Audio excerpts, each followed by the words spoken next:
कहानी है रामपुर गांव की, जहां के मर्द महिलाओं को हमेशा नीचा दिखाने की कोशिश में रहते।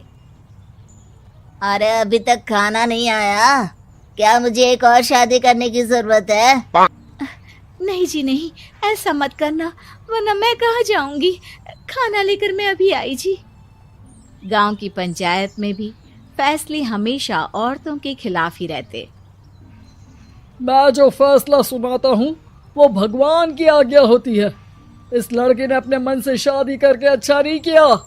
लड़के को घर भेज दो और इसकी शादी इसकी जाति की किसी लड़के से करवा दो, लेकिन ये लड़की, इसे तो गांव के बाहर निकाल दो। नहीं नहीं जमींदार साहब, ये क्या बोल रहे हैं? ऐसा नहीं हो सकता।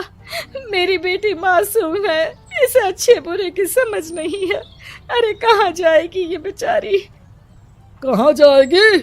इतनी चिंता है तो पूरे परिवार का गांव निकाला कर देते हैं। बेचारे पूरे बसे बसाए परिवार को गांव छोड़ना पड़ता है। चाहे जो हो, अगर बेटियों को कंट्रोल नहीं कर सकते तो गांव में रहने का कोई मतलब नहीं है। यहाँ औरतों को दब कर रहना होगा।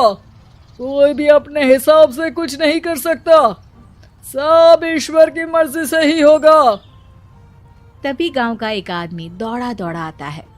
सरपंच साहब, जमींदार साहब, वो कालिया है ना, उसकी बेटी पढ़ने के लिए शहर जा रही है।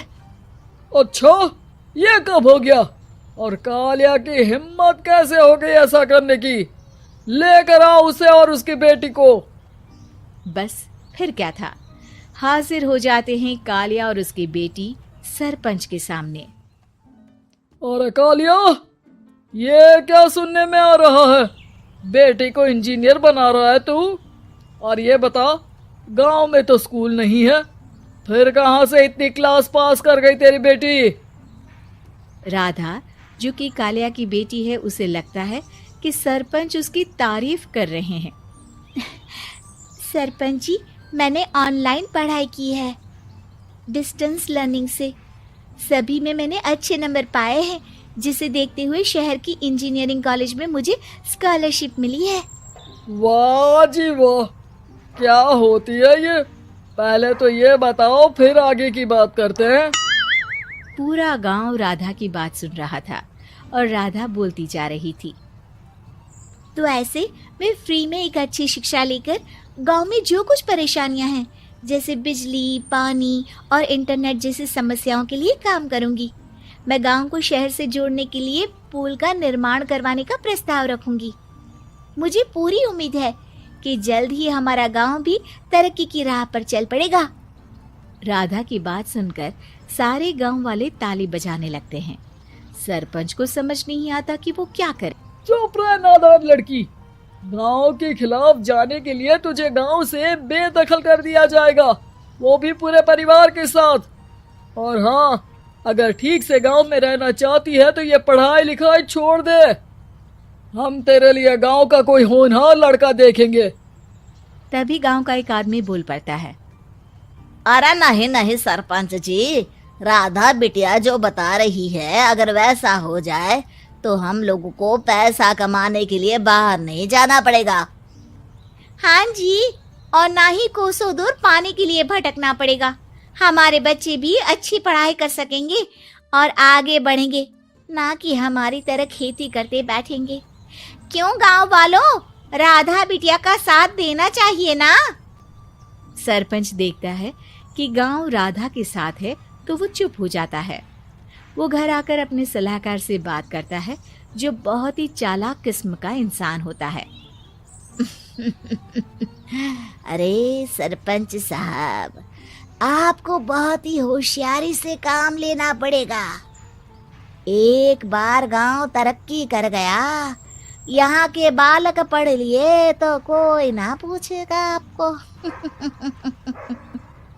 और फिर ये जो बेटा और बेटी है ना आपके, इनको भी आम लोगों की तरह ही जीवन जीना होगा।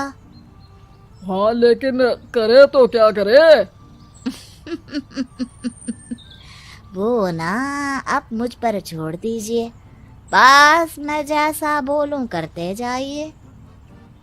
अगले रोज सुबह जब गांव वाले सोकर उठते हैं तो राधा के घर के बाहर और साथ ही वो लोग जिन्होंने राधा का सपोर्ट किया था उनके घर के आगे लाल रंग से कल आऊंगी लिखा होता है। कल आऊंगी, यह क्या होता है? अरे यह तो खून से लिखा है, लगता है कोई भूत प्रेत या चुड़ैल का साया है।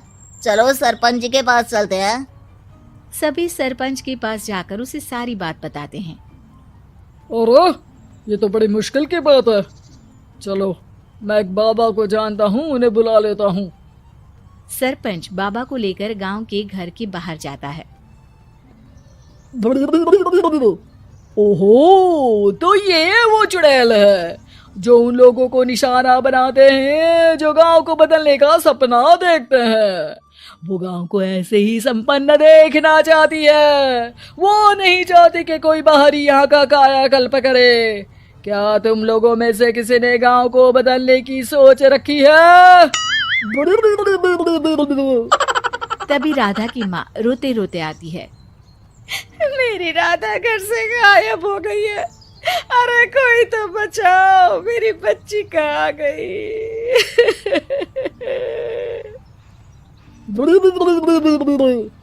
ले गई वो चुड़ैल, तेरी बच्ची को ले गई। अब वो उसे श्रापित करके छोड़ेगी, उस पर चुड़ैल का साया हो जाएगा। तभी बुरी सी हालत में राधा भी वहां आ जाती है। उसके बाल चुड़ैल की तरह फैले होते हैं और कपड़ों में खून लगा होता है। सभी राधा को देखकर डर जाते हैं।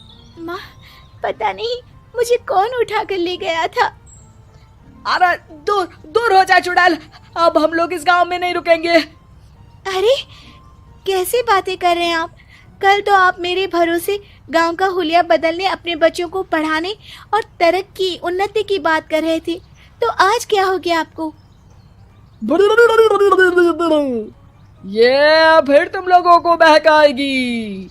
ये चुड़ैल गांव में आ चुकी है, ऐसे ही ये तुम्हारे घर के बच्चों को भी ले जाएगी। गांव वाले राधा को गांव से बाहर निकाल देते हैं। उसके माँ बाप रोते रहते हैं लेकिन गांव वाले नहीं मानते। मैं भी अपनी बहन के साथ गांव के बाहर रहूंगा, लेकिन वो पढ़ाई नहीं छोड़ेगी। वहीं सरपंच के घर पर सलाहकार कहता है। देखा, सांप भी मर गया और लाठी भी नहीं टूटी। लेकिन अगले ही दिन सरपंच के घर के बाहर भी वही शब्द लिखे होते हैं और फिर सरपंच की बीवी कहती है, हमारी बेटी को किसी ने अगवा कर लिया है। तभी राधा का भाई वहां आ जाता है। अरे गांव वालों, मैंने सरपंच जी की बेटी को देखा था, वो चुड़ैल उसे उठाकर ले जा रही थी। अरे क्या मजाक कर रहे हो? नहीं नहीं सरपंच जी, आप नहीं जानते, वो चुड़ैल अब आपकी बेटी में आ जाएगी, जैसे राधा के अंदर आ गई थी। तभी सरपंच की बेटी वैसी ही हालत में वहां आती है जैसे राधा आई थी। पापा, पता नहीं कैसे मैं गायब हो गई थी। चुड़ैल, इसके अंदर भी चुड़ैल का साया है, मारो इसे। अरे नहीं नहीं, इसे भी राधा के पास गांव के बाहर ही भेज दो। अरे चुप रहो, मेरी बेटी कहीं नहीं जाएगी और चुड़ैल बुड़ैल कुछ नहीं होता है। अरे कैसे बात कर रहे हो सरपंच जी?